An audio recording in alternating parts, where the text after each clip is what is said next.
Assalamualaikum warahmatullahi wabarakatuh.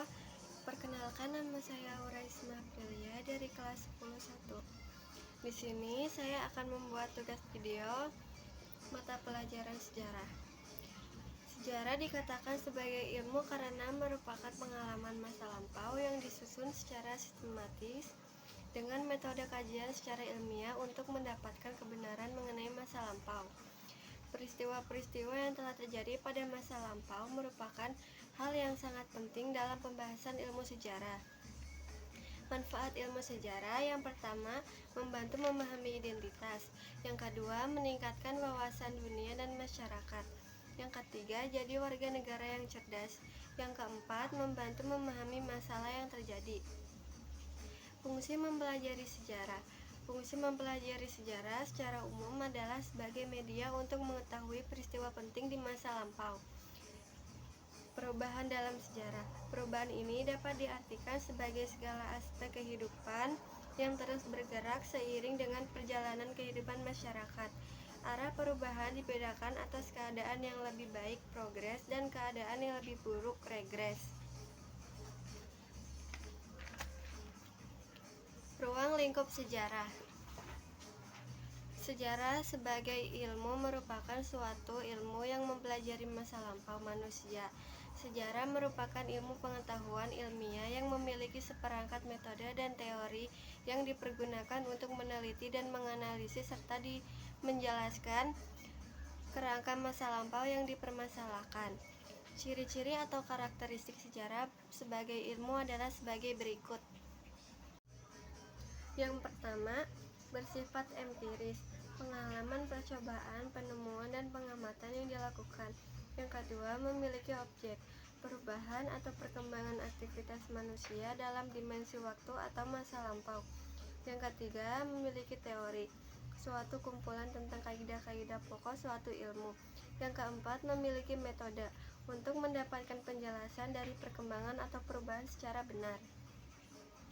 Ruang lingkup sejarah dapat kita lihat dalam beberapa bentuk, yakni sejarah sebagai ilmu, kisah, seni, dan peristiwa.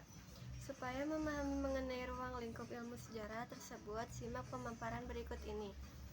Yang pertama, sejarah sebagai ilmu. Sejarah sebagai ilmu merupakan suatu ilmu yang mempelajari masa lampau manusia.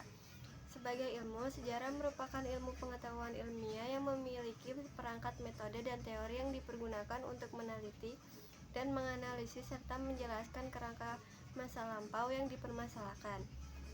Yang kedua, sejarah sebagai kisah.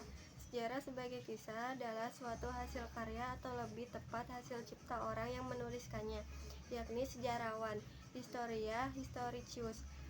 Para sejarawan inilah yang merupakan the man behind gun dalam lapangan sejarah, dan sejarawan mengetahui peristiwa-peristiwa masa lampau itu terjadi persis seperti apa yang mereka ceritakan.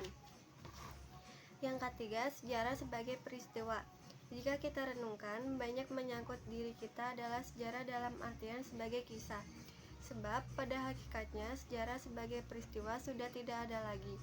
Karena itu, tak mungkin akan kita saksikan atau kita amati. Sementara yang selalu kita hadapi adalah sejarah sebagai kisah, yakni pertelaan daripada sejarah peristiwa. Apabila diingat, sejarah merupakan suatu proses perkembangan kejadian sepanjang masa. Hal ini diartikan bahwa sejarah sebagai suatu peristiwa. Pandangan tentang ilmu sejarah. Sejarah menurut arti positif adalah sebagai salah satu ilmu pengetahuan dalam penulisannya terikat pada prosedur penelitian ilmiah, juga penalaran didasarkan pada fakta. Dalam sudut pandang positif, sejarah dipandang seperti berikut. Yang pertama, sejarah adalah ilmu yang terinci. Yang kedua, sejarah disebut sebagai ilmu tentang makna sosial. Dan yang ketiga, sejarah disebut sebagai ilmu tentang manusia. Selanjutnya, sejarah menurut arti negatif. Yang pertama, sejarah bukanlah ilmu alam. Yang kedua, sejarah bukanlah ilmu sastra. Dan yang ketiga, sejarah bukanlah mitos. Keterkaitan peristiwa sejarah manusia masa lalu untuk kehidupan masa kini. Peristiwa sejarah yang terjadi adalah sebuah perubahan dalam kehidupan manusia. Sejarah mempelajari aktivitas manusia dalam konteks waktu. Perubahan yang terjadi pada masa lalu memengaruhi kehidupan masa kini. Perubahan tersebut meliputi berbagai aspek kehidupan manusia seperti sosial, politik, ekonomi, dan budaya. Konsep berpikir dalam sejarah. Yang pertama, pengertian kronologi dalam sejarah. Kronologi adalah urutan peristiwa yang disusun berdasarkan waktu terjadinya. Kronologi berasal dari bahasa Yunani, yaitu kronos dan logos. Kronos artinya waktu dan logos artinya ilmu atau pengetahuan. Secara harfiah, kronologi artinya ilmu tentang waktu. Kronologi dalam sejarah merupakan ilmu yang digunakan untuk menentukan waktu terjadinya suatu peristiwa dan tempat peristiwa tersebut terjadi secara tepat berdasarkan urutan waktu. Yang kedua, cara berpikir diakronik dalam mempelajari sejarah. Menurut pendapat Galtung, sejarah merupakan ilmu diakronis, artinya memanjang dalam waktu. Diakronis berasal dari kata diakronik yang artinya melalui, dan kronikus yang artinya waktu. Secara harfiah, diakronis artinya memanjang dalam waktu, namun terbatas dalam ruang. Sejarah mementingkan proses dan membicarakan suatu peristiwa tertentu berdasarkan waktu tertentu. Sejarah melihat segala sesuatu dari sudut tentang waktu. Pendekatan diakronik merupakan salah satu jalan untuk menganalisis evolusi atau perubahan sesuatu dari waktu ke waktu yang memungkinkan seseorang untuk menilai bagaimana terjadinya perubahan yang terjadi sepanjang masa. Selanjutnya, fakta sejarah. Fakta sejarah adalah suatu pernyataan tentang sesuatu yang telah terjadi. Fakta erat hubungannya dengan pertanyaan tentang apa, siapa, kapan, dan di mana. Kegiatan dari masing-masing individu, tanggal-tanggal peristiwa, lokasi atau tempat kejadian, objek-objek tertentu, semuanya adalah fakta. Fakta dibedakan menjadi beberapa jenis. Yang pertama, fakta mental